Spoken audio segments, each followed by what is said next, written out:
कधीकधी असं होतं ना की वाटतं परिस्थिती आपल्या हाताबाहेर चालली आहे आणि आपण काहीच करू शकत नाही.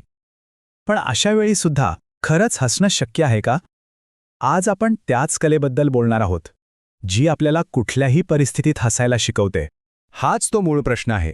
आपल्या चेहऱ्यावरचं हसू, आपल्या मनातलं समाधान हे सगळं खरंच बाहेरच्या गोष्टींवर अवलंबून आहे की त्याचा खरा झरा आपल्या आतूनच वाहतो? चला, या संपूर्ण विवेचनातून याच प्रश्नाचं उत्तर शोधायचा प्रयत्न करूया. अनेकदा आपल्याला असं वाटतं की आपण परिस्थितीच्या जाळ्यात पुरते अडकून गेलो आहोत.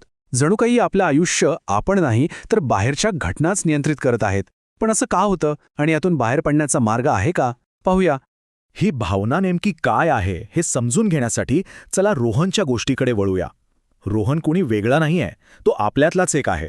तो त्याच संघर्षातून जातोय जो आपण सगळ्यांनी कधी ना कधी अनुभवला आहे. जरा कल्पना करा, रोहन एका काट्याकुट्यांनी भरलेल्या रस्त्यावर उभा आहे. डोक्यावर काळे ढग दाटून आलेत आणि खांद्यावर जबाबदाऱ्यांचं ओझं आहे.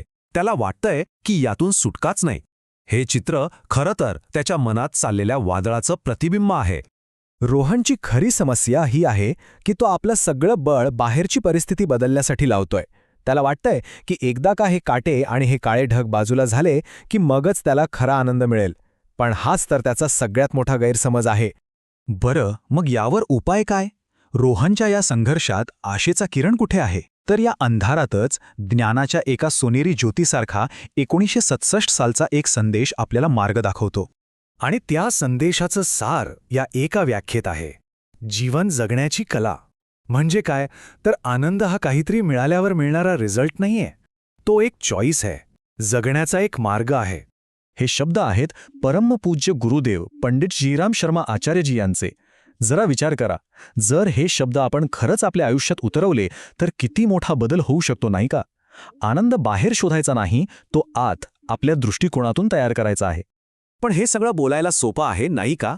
खरंच असं होतं का? फक्त दृष्टिकोन बदलल्याने काट्यांचा मार्ग फुलांच्या गालिच्यात बदलू शकतो?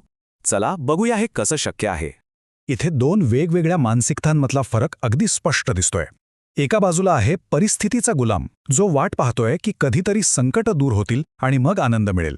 आणि दुसऱ्या बाजूला आहे दृष्टिकोनाचा स्वामी, ज्याने ठरवलं आहे की परिस्थिती कशीही असो, आनंदी राहणं ही त्याची स्वतःची निवड आहे आणि ती तो स्वतःच करणार. आता आपण या विवेचनाच्या सगळ्यात महत्त्वाच्या टप्प्यावर आलो आहोत. हे ज्ञान फक्त ऐकून विसरण्यासाठी नाहीये, ते प्रत्यक्षात आणायचं आहे. आणि त्यासाठी गरज आहे एका पक्क्या निश्चयाची, एका आनंदाच्या संकल्पाची. या संपूर्ण चर्चेचं सार या काही मुद्द्यांमध्ये आहे. जीवन एक कला आहे, हसू ही एक आतली ताकद आहे, आणि जेव्हा आनंदी राहण्याचा निर्णय पक्का होतो तेव्हा तो आपला स्वभाव बनून जातो. पण यातला सगळ्यात महत्त्वाचा आहे तो शेवटचा मुद्दा, एक संकल्प की आजपासून कोणतीही परिस्थिती माझ्या हातली शांतता आणि माझं हसू हिरावून घेऊ शकणार नाही. आणि शेवटी हा एकच प्रश्न उरतो, हे सगळं समजून घेतल्यावर आज, आता, या क्षणी आपल्या हास्याची शक्ती आपण कशी वापरणार? ही निवड, ही शक्ती पूर्णपणे आपल्या प्रत्येकाच्या हातात आहे.